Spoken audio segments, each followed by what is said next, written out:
Mazmur 91, dalam lindungan Allah.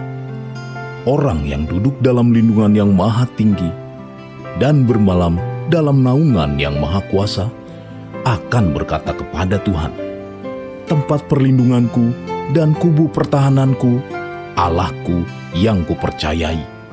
Sungguh, dialah yang akan melepaskan engkau dari jerat penangkap burung, dari penyakit sampar yang busuk. Dengan kepaknya ia akan menudungi engkau, di bawah sayapnya engkau akan berlindung. Kesetiaannya ialah perisai dan pagar tembok.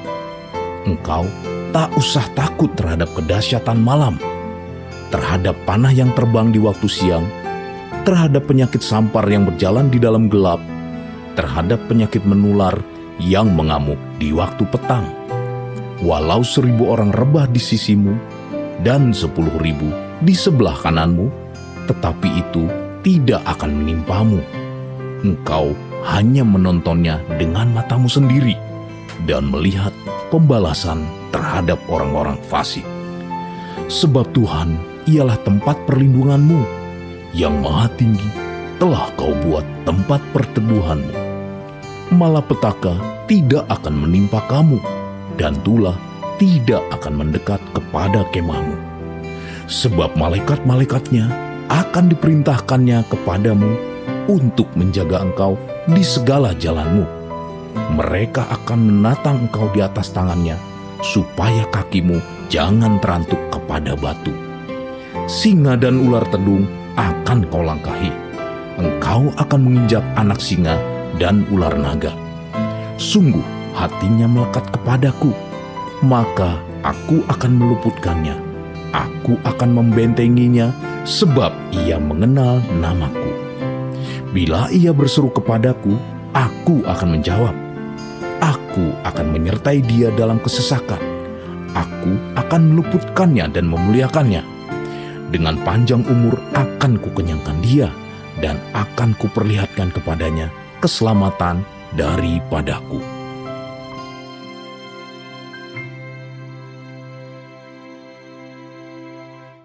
Selamat pagi Bapak Ibu Jemaat Tuhan, dimanapun Anda berada saat ini, di rumah atau dimanapun Anda berada saat ini mengikuti ibadah ini. Bapak Ibu Saudara, percayalah bahwa sukacita dari Tuhan akan membangkitkan kekuatan yang baru bagi kita, dan membangkitkan pengharapan dan mencurahkan anugerah yang besar bagi kita setiap saat, Saudara. Oleh karena itu mari kita siapkan hati kita saat ini, kita berdoa, Saudara. Kita mau beribadah kepada Tuhan.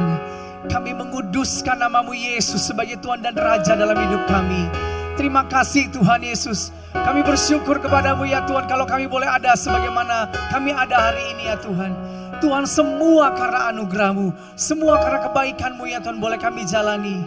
Terima kasih kalau kami boleh ya Tuhan Yesus ke bawah Engkau tarik untuk mendekat kepadamu, beribadah kepadamu ya Tuhan. Sujud menyembah kepadamu Tuhan, kuduskan, tahirkan, sucikan kami. Biar terus mata kami tertuju kepadamu ya Tuhan. Terima kasih. Terima kasih, Engkaulah segalanya bagi kami. Engkaulah harta yang terbesar bagi kami. Engkaulah kekuatan kami Tuhan. Gak ada yang lain dalam hidup kami selain Engkau. Terima kasih Bapa. Terima kasih Tuhan Yesus. Hanya dalam nama Tuhan Yesus kami berdoa. Kami beribadah kepada Tuhan. Haleluya. Kekudusan-Mu Bapa, pengorbanan-Mu Yesus, penghiburan-Mu Roh Kudus, membuatku terpesona. Tiada lagi kata, tiada lagi harta, tiada lagi daya selain memuji dan menyembah-Mu. Kami nyanyi glory,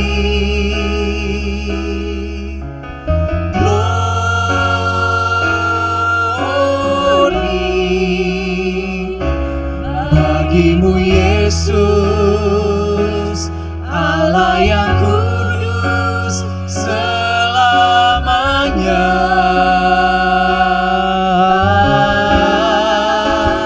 Oh, glory,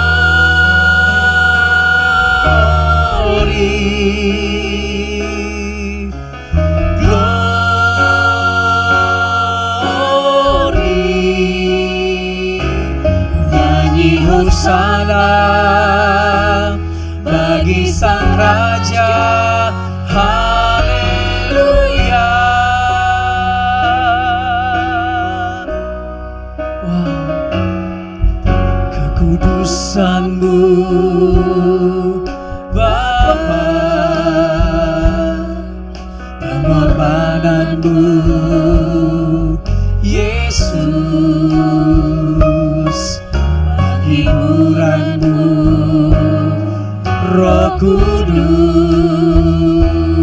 membuatku terpesona.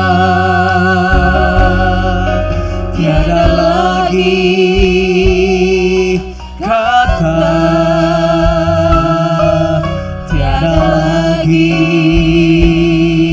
harta,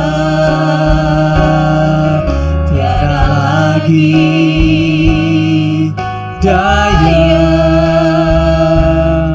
selain memuji dan menyembah. Oh, glory, glory,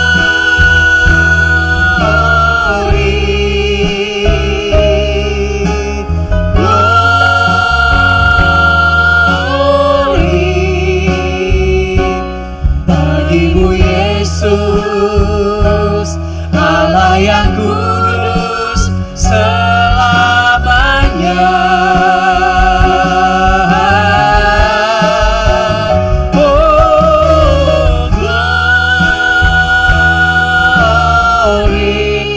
oh kami nyanyikan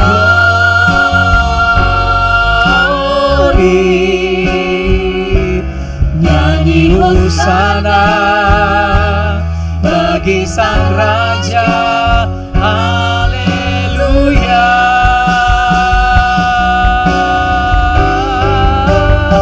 Oh, glory, kami nyanyikan glory bagi-Mu Yesus, Allah yang kudus selamanya.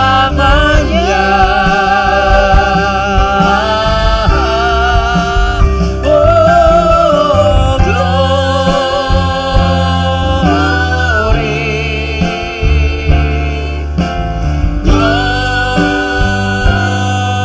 glory, nyanyi hosana bagi Sang Raja, haleluya.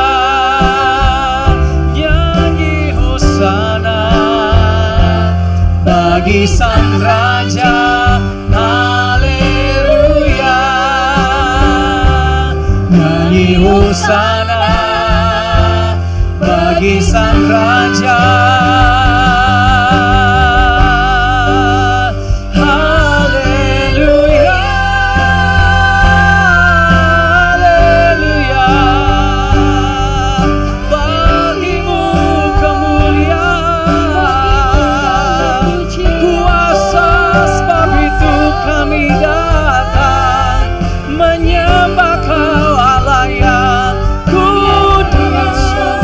kuduslah Kau Tuhan.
Bagimu Yesus, wow, Allah yang kudus selamanya.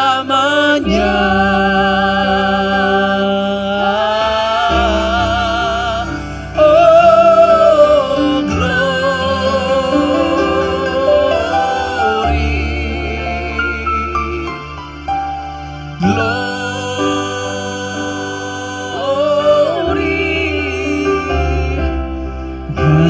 Hosana bagi Sang Raja, haleluya. Nyanyi Hosana bagi Sang Raja, haleluya. Nyanyi Hosana bagi Sang Raja,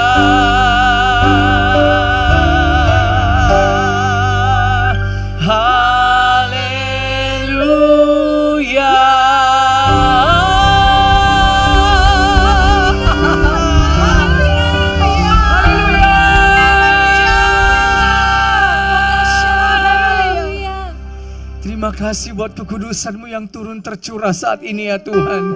Terima kasih memampukan kami bersuka cita di dalam Engkau ya Tuhan. Beria-ria di dalam Engkau ya Tuhan. Karena sukacita ya Tuhan dan kegirangan daripada-Mu adalah kekuatan bagi kami untuk berharap lagi. Untuk memuji lagi-Mu ya Tuhan Yesus. Terima kasih Tuhan. Buat pelataran kudus-Mu ya Tuhan Kau sediakan bagi kami. Tempat kami memuji-muji, mengekspresikan cinta kami kepadamu. Tuhan menunjukkan kekuatan-Mu di dalam kami yang tak terbatas. Haleluya. Kita berikan semua sorak-sorai haleluya bagi Tuhan. Karena di dalam rumah Tuhan, saudara, di baitnya kita kuat, kita tenang, saudara. Katakan amin. Kita berikan sorak-sorai sekali lagi buat Tuhan. Haleluya. Makasih Tuhan. Kami mau bernyanyi bagi-Mu di sini di bait kudus-Mu ya Tuhan. Di tempat Engkau ada, Engkau hadir dalam kemuliaan-Mu yang besar. Kita bertepuk tangan dimanapun kita berada, saudara. Haleluya. Katakan, nyanyi puji Tuhan, bangun bait kudus-Nya.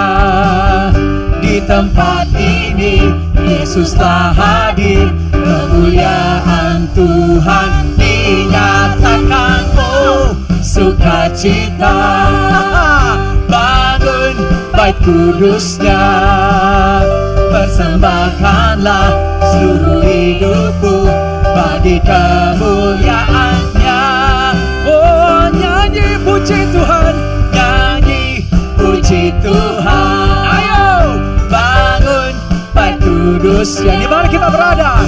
Di tempat ini Yesus telah hadir, kemuliaan Tuhan dinyatakan. Oh, sukacita, bangun bait kudus-Nya. Persembahkanlah seluruh hidupku bagi kemuliaan-Nya. Kami terima Tuhan anugerah-Nya bagiku, kasih-Nya dicurahkan. Sambutlah Dia juru selamat, bersoraklah. Ayo nyanyi puji Tuhan. Ayo bangun bait kudus-Nya. Di sini, di tempat ini Yesus telah hadir, kemuliaan Tuhan dinyatakan. Oh, sukacita, bangun bait kudus-Nya. Persembahkanlah seluruh hidupku bagi kemuliaan-Nya. anugerah-Mu kami terima. Anugerahnya bagi, wow, berlimpah, kasih-Nya dicurahkan. Sambutlah Dia, Juru Selamat. Bersoraklah, bersoraklah, nyanyi puji Tuhan. Bangun bait kudus-Nya. Di tempat ini Yesus telah hadir, kemuliaan Tuhan dinyatakan. Oh, sukacita, bangun bait kudus-Nya. Persembahkanlah seluruh hidupmu bagi kemuliaan. Persembahkanlah, persembahkanlah seluruh hidupmu bagi kemuliaan.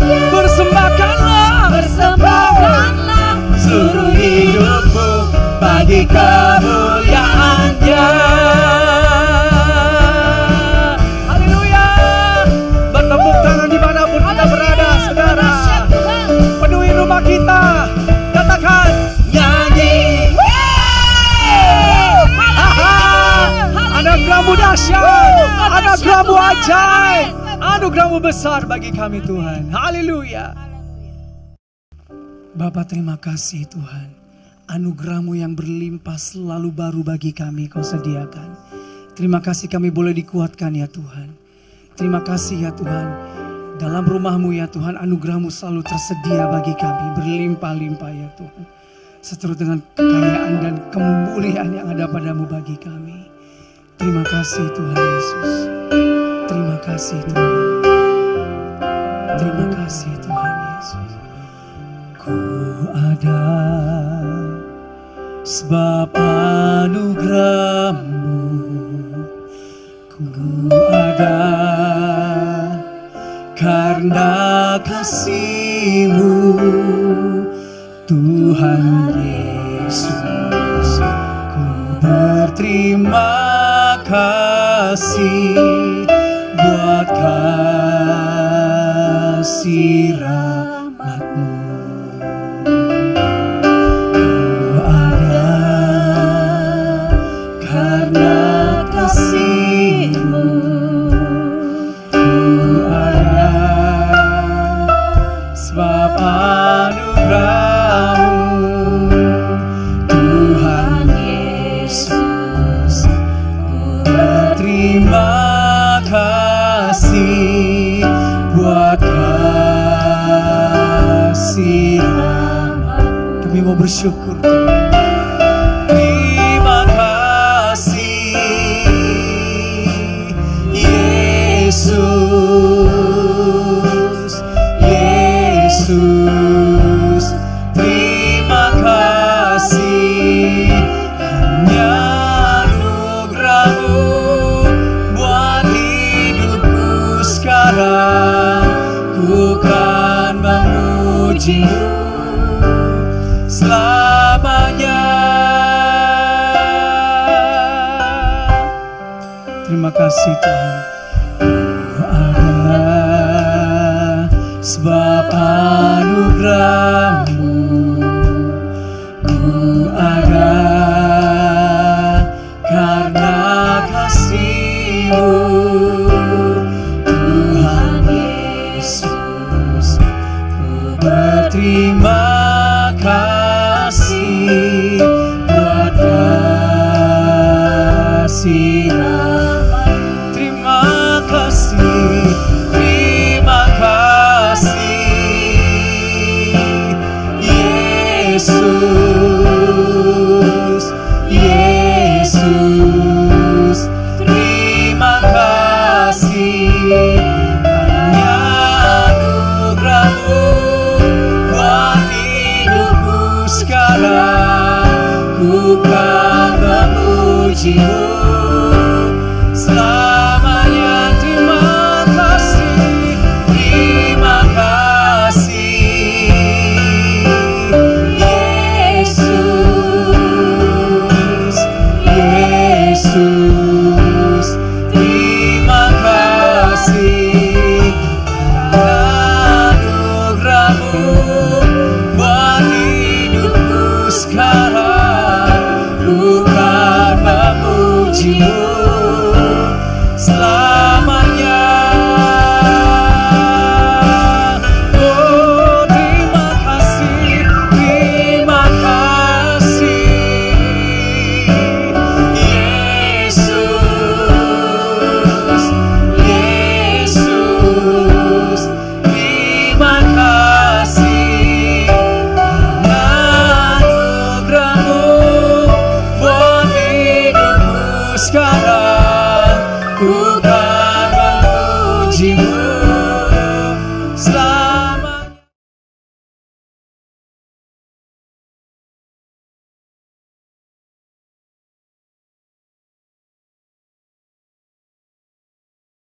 Shalom semuanya. Pada waktu tanggal 20 Februari 2022, waktu saya berulang tahun yang ke-73, saya membaca dari Markus 4 ayat 26 sampai dengan 29 yang berkata seperti berikut. Lalu kata Yesus, beginilah hal kerajaan Allah itu, seumpama orang yang menaburkan benih di tanah. Lalu pada malam hari ia tidur, dan pada siang hari ia bangun, dan benih itu mengeluarkan tunas, dan tunas itu makin tinggi. Bagaimana terjadinya? Tidak diketahui orang itu. Bumi dengan sendirinya mengeluarkan buah, mula-mula tangkainya, lalu bulirnya, kemudian butir-butir yang penuh isinya dalam bulir itu. Apabila buah itu sudah cukup masak, orang itu segera menyabit. Sebab musim menuai sudah tiba. Melalui perikop ini, Tuhan berkata bahwa musim menuai sudah tiba. Musim menuai sudah tiba. Hari-hari ini kita sedang memasuki masa penuaian jiwa. Masa penuaian bagi generasi muda yang kita kenal dengan generasi Yeremia. Masa penuaian jiwa yang terbesar dan yang terakhir. Dan Tuhan ingatkan bahwa masa penuaian jiwa itu identik dengan masa peperangan rohani yang dahsyat. Karena itu kita harus menjadi pemenang.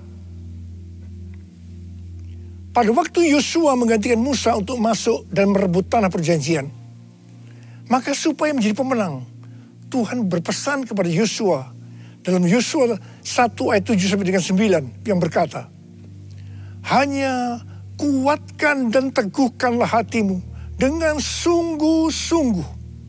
Bertindaklah hati-hati sesuai dengan seluruh hukum yang telah diperintahkan kepadamu oleh hambaku Musa. Janganlah menyimpang ke kanan atau ke kiri, supaya engkau beruntung kemanapun engkau pergi. Janganlah engkau lupa memperkatakan kitab Taurat ini, tetapi renungkanlah itu siang dan malam, supaya engkau bertindak hati-hati sesuai dengan segala yang tertulis di dalamnya.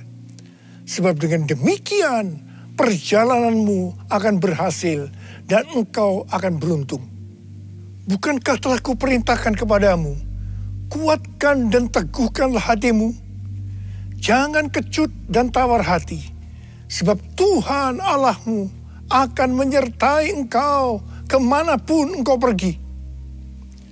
Supaya kita menjadi pemenang seperti Tuhan berbicara kepada Yosua, maka yang harus kita lakukan adalah yang pertama, kuatkan dan teguhkanlah hatimu. Jangan kecut dan tawar hati, sebab Tuhan akan menyertai kita. Katakan amin. Yang kedua, jangan menyimpang ke kanan atau ke kiri. Dan yang ketiga, perkatakan firman Tuhan dan renungkan itu siang dan malam, supaya kita bertindak hati-hati sesuai dengan firman-Nya. Jadi setiap kali bangsa Israel akan merebut suatu kota, mereka pasti akan bertanya kepada Tuhan, bagaimana caranya untuk menjadi pemenang? Kuatkan dan teguhkan hatimu, jangan takut dan tawar hati, sebab Tuhan besertamu. Kuatkan dan teguhkan hatimu, Yesus Tuhan berjalan di depanmu, berikan kemenangan.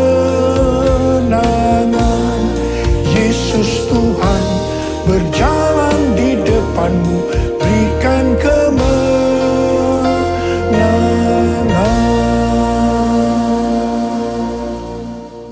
Pada suatu hari, ketika mereka akan merebut kota Ai, mereka tidak bertanya kepada Tuhan, Karena menganggap Ai adalah kota kecil dan jumlah orangnya sedikit. Jadi mereka menganggap enteng. Tetapi apa yang terjadi? Justru mereka kalah perang. 36 orang mati. Ini membuat mereka sangat tawar hati. Mereka berseru-seru meminta ampun kepada Tuhan. Pertanyaannya, mengapa mereka bisa tidak bertanya kepada Tuhan? Padahal di setiap langkah mereka, setiap kali mereka merebut satu kota, mereka akan bertanya kepada Tuhan. Jawabannya, Tuhan yang mengizinkan mereka lupa bertanya. Karena ada dosa dari Achan yang mengambil barang yang dikhususkan. Sehingga Tuhan murka terhadap orang Israel. Kekalahan bangsa Israel ini merupakan pelajaran bagi kita. Kalau kita teledor dengan hal-hal yang seharusnya kita bertanya kepada Tuhan, tetapi tidak kita lakukan, sehingga terjadi hal-hal yang tidak kita inginkan, kita harus introspeksi. Apakah ada dosa yang kita lakukan yang belum diselesaikan dengan Tuhan? Sebab ini akan bisa berakibat seperti yang dialami oleh bangsa Israel. Kalau kita melihat pesan Tuhan Yesus kepada 7 sidang jemaat dalam Wahyu 2 dan Wahyu pasal 3, di mana ini juga berbicara tentang pesan Tuhan Yesus kepada gereja sepanjang masa, termasuk gereja masa kini, maka selalu akan diakhiri dengan kata-kata sebagai berikut. Barang siapa bertelinga, hendaklah mendengarkan apa yang dikatakan oleh Roh kepada jemaat-jemaat. Dan barang siapa menang, upahnya adalah masuk surga. Sekali lagi, bahwa peperangan rohani berhubungan erat dengan menjadi pemenang. Kita harus menjadi pemenang dalam melawan dosa, iblis, dan kedagingan kita. Kuncinya adalah mendengarkan apa yang dikatakan oleh Roh dan melakukannya. Ingat saudara, hanya para pemenang yang masuk surga. Kisah Para Rasul 13 ayat 22 berkata bahwa tentang Daud, Allah telah menyatakan, "Aku telah mendapat Daud bin Isai, seorang yang berkenan di hatiku dan yang melakukan segala kehendakku." Daud berkenan di hati Tuhan karena melakukan segala kehendaknya. Tadi dikatakan bahwa pemenang adalah orang yang mendengarkan apa yang dikatakan oleh Roh dan melakukannya. Jadi Daud adalah seorang pemenang. Ini tidak berarti bahwa Daud tidak pernah berbuat dosa. Mungkin dosa Daud dengan peristiwa Batsheba merupakan dosa yang sangat besar. Tetapi yang penting, bagaimana Daud menyelesaikan dosa itu dengan Tuhan.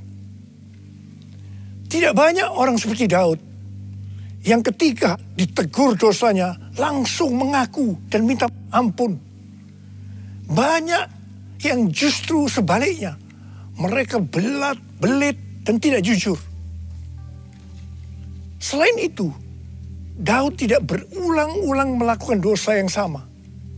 Kalau dia sudah bertobat terhadap suatu dosa, dia akan benar-benar bertobat dan tidak akan mengulangi lagi.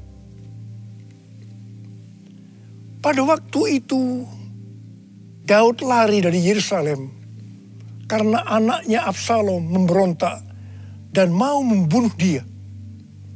Di tengah perjalanan, ketika hati Daud sedang sedih dan dia menangis, tiba-tiba ada seorang yang bernama Simei, salah satu keluarga dari Saul, di hadapan para pahlawan dan prajurit-prajuritnya. Dia mengutuk Daud habis-habisan sambil melemparinya dengan batu. Pada waktu Abisai, seorang pahlawan dari Daud, melihat itu, dia minta izin kepada Daud untuk memenggal kepala Simei. Tetapi apa jawaban Daud? Perhatikan jawaban Daud ini. Biarlah dia mengutuk. Sebab apabila Tuhan berfirman kepadanya kutukilah Daud. Kita bisa apa? Sedangkan anak kandungku ingin mencabut nyawaku. Apalagi dia yang bukan keluargaku. Biarkanlah dia. Dan biarkan dia mengutuk. Sebab Tuhan yang telah berfirman padanya demikian. Mungkin Tuhan akan memperhatikan kesengsaraanku ini. Dan Tuhan akan membalas yang baik kepadaku. Sebagai ganti kutuk orang itu kepadaku hari ini. Saudara, dalam pelayanan saya, mungkin saya ini termasuk salah seorang hamba Tuhan yang paling banyak dimaki-maki dan dikutuki orang. Terus terang saya banyak belajar dari Daud ini. Saya bersyukur kepada Tuhan bahwa sampai dengan hari ini, saya masih diberi kesanggupan oleh Tuhan untuk melakukan seperti apa yang telah dilakukan oleh Daud. Akhir daripada pemberontakan Absalom, anak Daud, itu berakhir dengan kematian dari Absalom. Ketika Daud pulang kembali ke Yerusalem dan ia sampai ke tepi sungai Yordan, maka banyak orang yang menyambut dia, termasuk Shimei. Shimei sujud di hadapan Daud untuk minta ampun. Di sini kembali Abisai, pahlawan Daud, salah seorang pahlawan Daud tadi, yang pernah minta izin untuk memenggal kepala Shimei, berkata kepada Daud agar Shimei dihukum mati karena dia mengutuki orang yang diurapi Tuhan. Tetapi Daud dengan tegas berkata kepada Abisai, tidak. Kemudian Daud berkata kepada Shimei, engkau tidak akan mati. Dan Daud bersumpah kepadanya. Puji Tuhan saudara, sampai dengan hari ini, dengan kekuatan yang diberikan oleh Tuhan, saya tidak pernah dendam kepada orang-orang yang dengan sengaja atau tidak sengaja berbuat jahat kepada saya. Meskipun mereka tidak minta maaf, saya tetap melupakan apa yang pernah mereka lakukan kepada saya. Haleluya. Allah yang bela, siapa lawan dia? Lebih dari pemenang dalam segala hal. Aku pasti dapat lakukan semua, melakukan semua. Yesus yang beri kekuatan, oh terpujilah namanya. Yesus yang beri kekuatan, oh terpujilah namanya. Menjelang kematiannya, Daud memberikan pesan kepada Salomo. Salah satunya adalah mengenai Shimei ini. Daud berkata kepada Salomo, juga masih ada padamu Shimei bin Gera, orang Benyamin dari Bahurim. Dialah yang mengutuki aku dengan kutuk yang kejam pada waktu aku pergi ke Mahanaim. Tetapi kemudian dia datang menyongsong aku di tepi sungai Yordan. Dan aku bersumpah kepadanya, demi Tuhan, tidak akan kubunuh engkau dengan pedang. Sekarang, janganlah bebaskan dia dari hukuman. Sebab engkau orang bijaksana dan tahu apa yang harus kau lakukan kepadanya untuk membuat yang ubanan itu turun dengan berdarah ke dunia orang mati. Wow, banyak komentar yang muncul dengan adanya pernyataan Daud ini. Ada yang bilang, sayang sekali Daud yang terkenal berkenan di hati Tuhan karena menuruti segala perintahnya, ternyata masih menyimpan dendam kepada Shimei. Padahal dia sudah bersumpah untuk mengampuni Shimei. Ada juga yang berkomentar, peristiwa Ini adalah di Perjanjian Lama, tidak bisa dibandingkan dengan peristiwa di Perjanjian Baru. Tapi bagi saya, secara pribadi, waktu saya membaca peristiwa ini, justru mempunyai pengertian yang berbeda dengan tafsiran yang ada di atas tadi. Bagi saya, ini bukan karena Daud dendam kepada Shimei, tetapi karena Tuhan yang akan menghukum Shimei karena perbuatannya kepada Daud. Tuhan memberitahukan hal itu kepada Daud, dan Daud memberitahukannya kepada Salomo. Cerita ini belum berakhir. Sekarang mari kita lihat, apakah pengertian yang saya dapatkan itu benar atau tidak. Apa yang Salomo lakukan kepada Shimei? Sebagai seorang yang bijaksana, Salomo memanggil Shimei dan berkata, kamu buat rumah di Yerusalem, dan kamu tinggal di sana, janganlah kamu keluar kemana-mana. Pada saat kamu keluar dan menyeberangi sungai Kidron, pastilah engkau dibunuh dan darahmu akan ditanggungkan kepadamu sendiri. Shimei bersumpah dan setuju dengan perjanjian itu. Setelah lewat 3 tahun, 2 hamba dari Shimei lari kepada Raja Gad. Ketika Shimei mengetahui hal ini, maka dia menjemput kedua hambanya itu. Dia lupa akan sumpahnya. Atau lebih tepat saya pakai istilah, bahwa Tuhan membuat dia lupa pada sumpahnya. Setelah Shimei kembali ke Yerusalem, dia dipanggil oleh Salomo. Dia diingatkan akan perjanjian yang mereka buat dengan bersumpah. Mengapa engkau tidak menepati sumpah demi Tuhan itu dan perintah yang kuperintahkan kepadamu? Kemudian Salomo berkata kepada Shimei, engkau sendiri tahu dalam hatimu segala kejahatan yang kamu perbuat kepada Daud ayahku. Maka Tuhan telah menanggungkan kejahatan itu kepadamu sendiri. Akhirnya Shimei dihukum mati dengan cara dipancung. Artinya dia turun ke dunia orang mati dengan berdarah seperti yang dikatakan oleh Daud kepada Salomo. Di sini jelas sekali bahwa bukan Daud yang dendam kepada Shimei, tetapi Tuhan sendiri yang menghukum Shimei karena kutukan-kutukan jahat yang keluar dari mulutnya kepada Daud. Melalui kisah Shimei ini, Tuhan mengingatkan kita tentang mulut.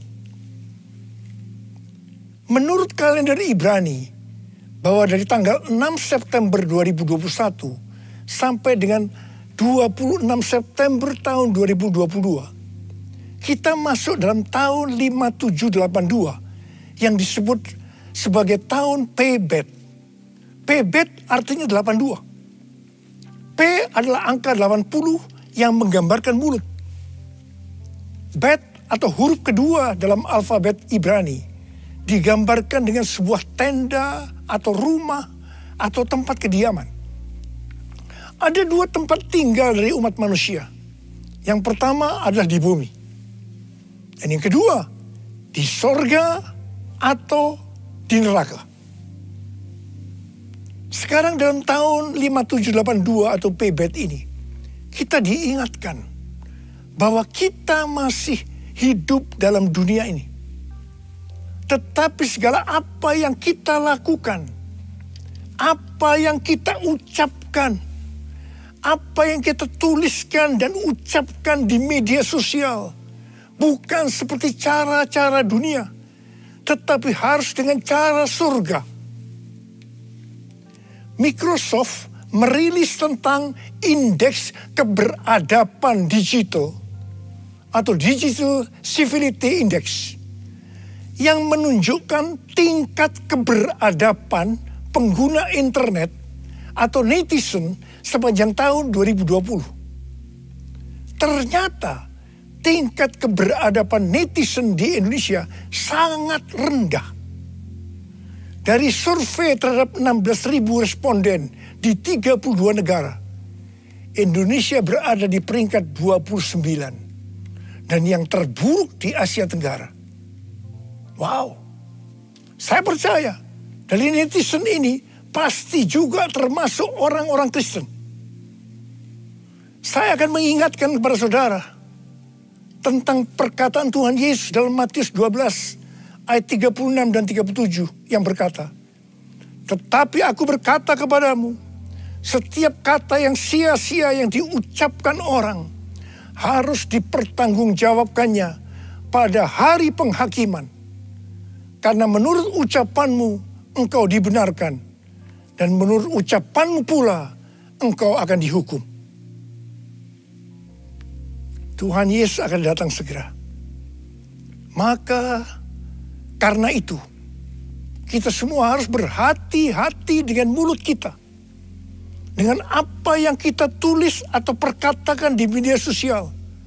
Apakah itu hoax atau ujaran kebencian, supaya jangan kita dihukum. Mulutku penuh dengan pujian kepadamu ya Yesus Tuhan. Sepanjang hari ku beri penghormatan kepadamu ya Allahku.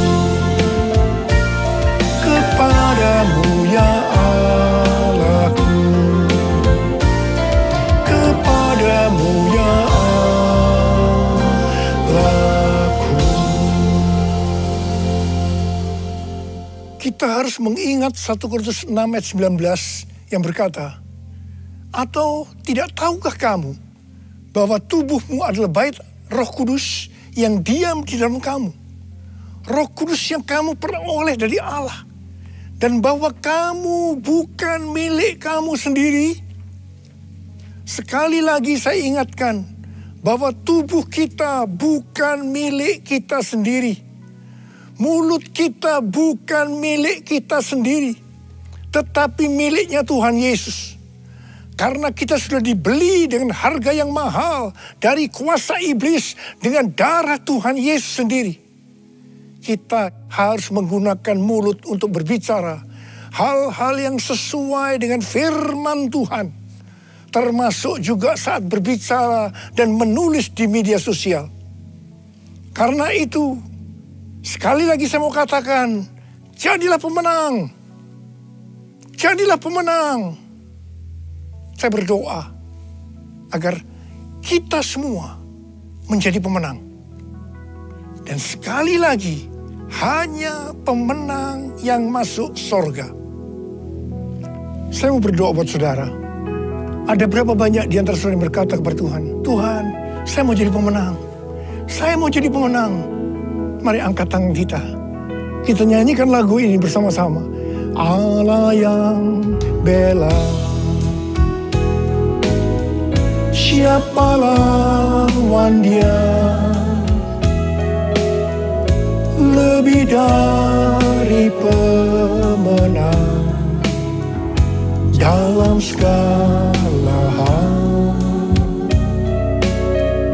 Ku pasti dapat, aku pasti dapat lakukan semua, melakukan semua. Yesus yang beri kekuatan, oh terpujilah namanya. Yesus yang beri kekuatan, oh terpujilah namanya.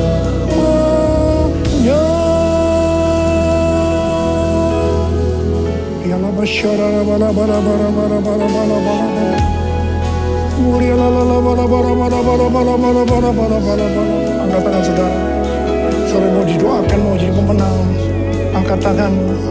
Tuhan, kau melihat tangan-tangan yang terangkat saat ini. Anak-anakmu mau jadi pemenang ya Tuhan. Menjadi pemenang, dan hamba-Mu tahu itulah yang kau kehendaki agar kami semua menjadi pemenang. Oh rabababababababa, berdoa buat mereka ya Tuhan. Berdoa buat segala pergumulan yang mereka hadapi hari-hari. Jadikan mereka pemenang. Mereka pasti dapat ya Tuhan, karena Engkau yang menyertai kami. Karena Engkau yang menyertai kami. Tuhan terima kasih. Terima kasih, terima kasih. Dalam nama Yesus kami berdoa. Dalam nama Yesus, haleluya, haleluya, haleluya, amin. Mari saudara-saudara, kita akan masuk dalam perjamuan kudus. Kita akan mengingat ayat ini. Sebab setiap kali kamu makan roti ini dan minum cawan ini, kamu memberitakan kematian Tuhan sampai Ia datang. Perjamuan kudus adalah perjamuan Tuhan Yesus sendiri. Setiap kali kita masuk dalam perjamuan kudus, Tuhan Yesus selalu berkata, biarlah ini menjadi peringatan akan daku. Karena itu mari kita arahkan hati kita kepada kebaikan Tuhan. Supaya kita lebih mengasihi Tuhan Yesus. Supaya kita lebih mengasihi satu dengan yang lain. Mari kita tundukkan kepala.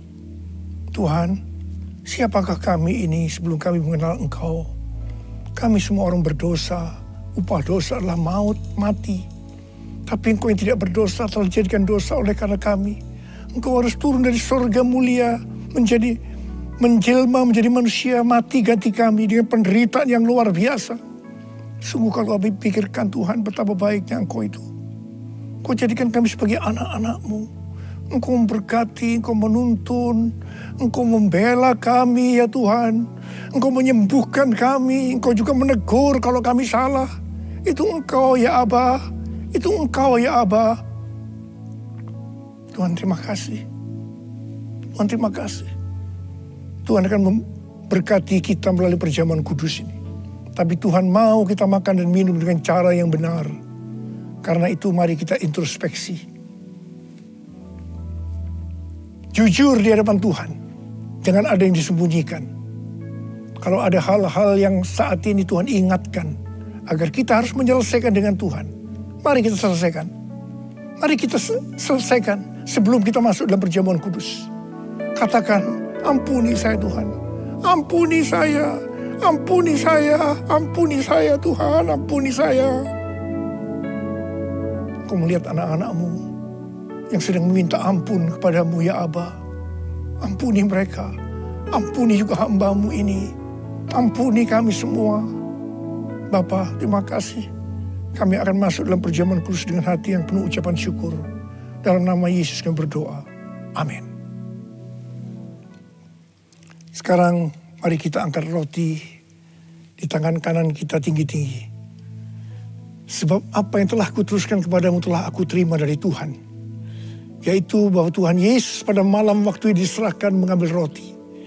Dan sesudah itu ia mengucap syukur atasnya. Ia memecah-mecahkannya dan berkata, inilah tubuhku yang diserahkan bagi kamu. Perbuatlah ini menjadi peringatan akan aku. Sudah dikasih Tuhan, bukankah roti yang kita pecah-pecahkan ini adalah persekutuan kita dengan tubuh Kristus? Mari kita makan dalam nama Yesus.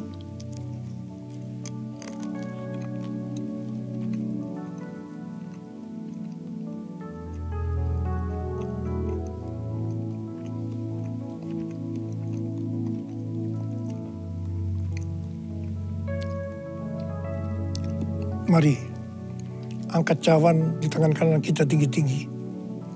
Demikian juga ia mengambil cawan sesudah makan, lalu berkata, cawan ini adalah perjanjian baru yang dimeteraikan oleh darahku.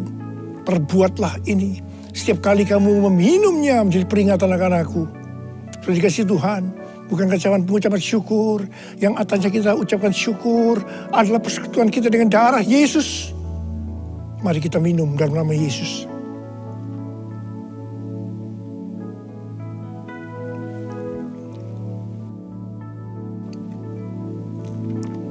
Mari angkat tangan kita. Ucapkan syukur kepada Tuhan.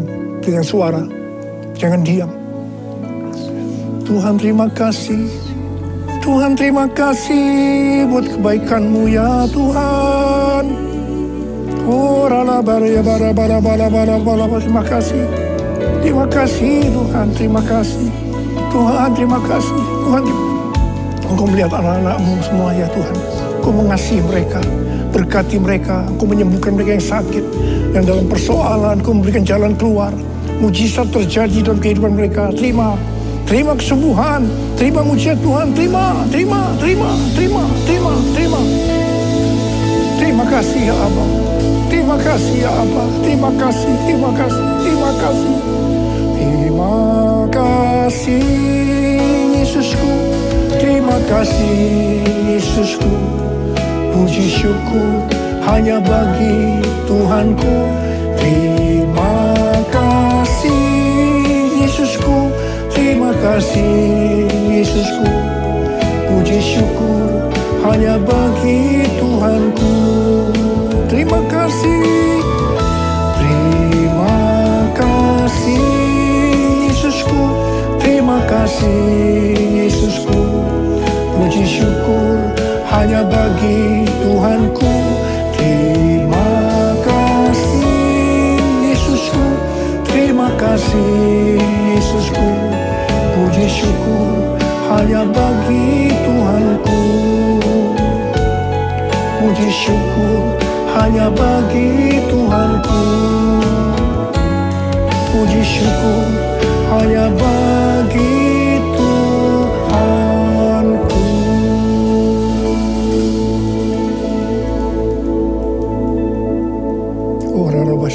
Terima kasih ya Allah. Terima kasih, terima kasih, terima kasih, terima kasih ya Allah. Terima kasih.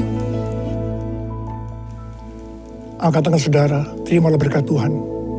Kasih karunia berlimpah-limpah daripada Allah Bapa dalam Anak yang tunggal Yesus Kristus. Persekutuan yang manis dengan Roh Kudus menyertai saudara sekalian mulai hari ini. Sampai Tuhan Yesus datang menjemput kita di awan-awan dan bahkan sampai selama-lamanya. Yang percaya bersama-sama katakan, amin.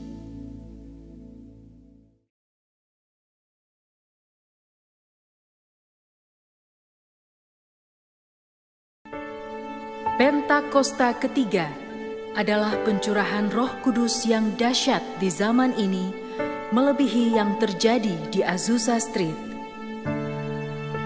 Pentakosta ketiga akan mengakibatkan penuaian jiwa yang terbesar dan yang terakhir sebelum Tuhan Yesus datang kembali.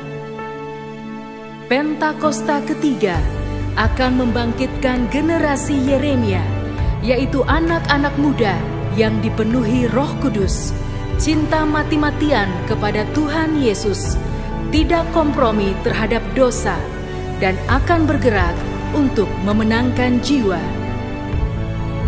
Pentakosta ketiga lahir di Indonesia dan bergerak ke bangsa-bangsa.